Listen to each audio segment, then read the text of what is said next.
Hello, I'm Pam Carruthers of HealingStars.com. This is the chart for the new moon, 28th of October 2019, set for London at 3:38 in the morning. I'm using whole signs as the houses for clarity. I hope you agree. Now, first of all, here's the sun and moon in Scorpio, 4 degrees, and notice also in Scorpio, Venus and Mars. Venus and Mars are travelling very close together and will actually join on the 30th. And then Mercury will go retrograde on the 31st, and Venus will move on the 1st of November into Sagittarius. So there's an awful lot going on in this week. But let's look at that new moon. The most striking influence, if you like, is Uranus in Taurus, the opposite sign, exact, almost to the minute. Uranus is a planet discovered at the time of the French Revolution, the American War of Independence, the Industrial Revolution in Britain. When a planet is discovered, it's always because there's a shift in the zeitgeist. So Uranus now in the fixed Earth sign of Taurus wants change. It wants rebellion. Do those words mean a lot for you? That word rebellion is used a lot nowadays. So it's about farming and food, Taurus. It's the land. It's Gaia, our planet. So we are all being asked at this new moon to make change in our lives. Taurus is also very much about valuing, self-value, how much we earn, and our ability also to manifest things are lasting. Which brings me to Saturn. Saturn gets a bad press, but currently in its own sign, here it is, 15 degrees of Capricorn, it's now in a very, very good relationship to Neptune. Neptune is all about dreams. In Pisces, it's incredibly sensitive.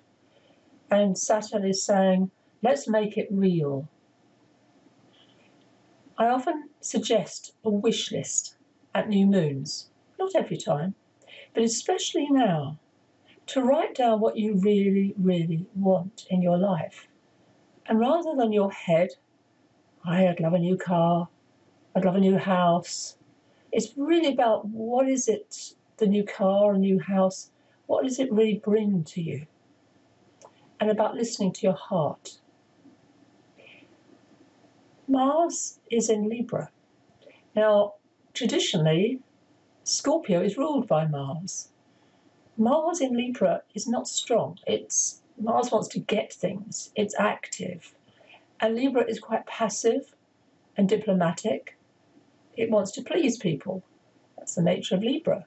It's charming. It wants balance. It's the sign of the scales. However, Venus is in Scorpio, Mars's sign. So even though they're not connected technically by an aspect, you don't see any line between Mars and Venus, they are in each other's signs, so they can work together.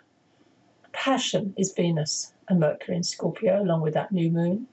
What do you feel passionately about? What are you prepared to make a stand on, to fight for something that truly is important for you? Jupiter in Sagittarius is in its own sign, so Jupiter is also very strong. There's a lot of strength in this chart. And Jupiter, moving forward now, is actually quite important. Can you see my chart over on the right, the left?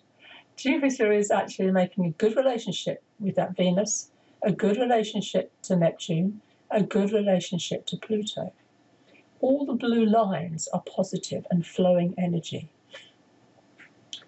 But the sense of discomfort and stress, as shown by all those red lines, basically, Mars is in a tense relationship, very tense with Saturn. So making plans at this time, especially since we're in the shadow of Mercury, shadow started on the 11th of October. The shadow period predates, it comes first before Mercury goes retrograde. Mercury retrograde is not to be feared. A lot of press says it's a bad thing. It's not a bad thing. It just asks us to be more circumstanced, to be more careful.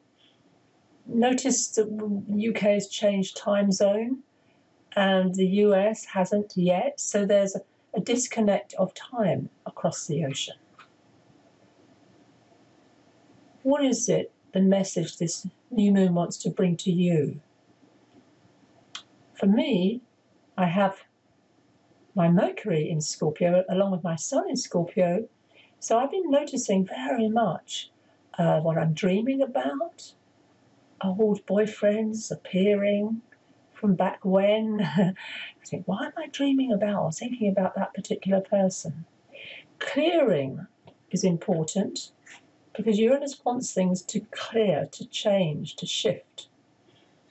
And notice the node of the moon in the sign of Cancer to do with memories. That's where Mars is making a right angle. Letting go is also very much a process that needs to be done on a daily basis.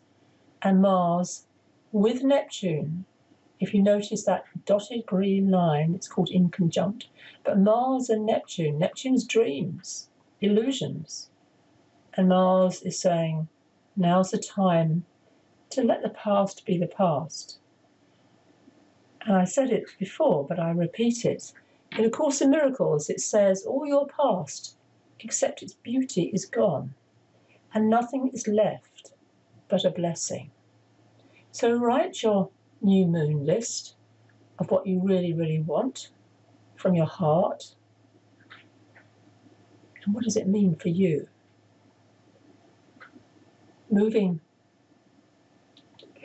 house is often a change of consciousness, an opening up, making new friends, meeting new people. And Jupiter is saying, have faith in yourself. That's the nature of Sagittarius. To be inspired, to look up, to dream. Thank you for watching. Pam Carruthers of HealingStars.com.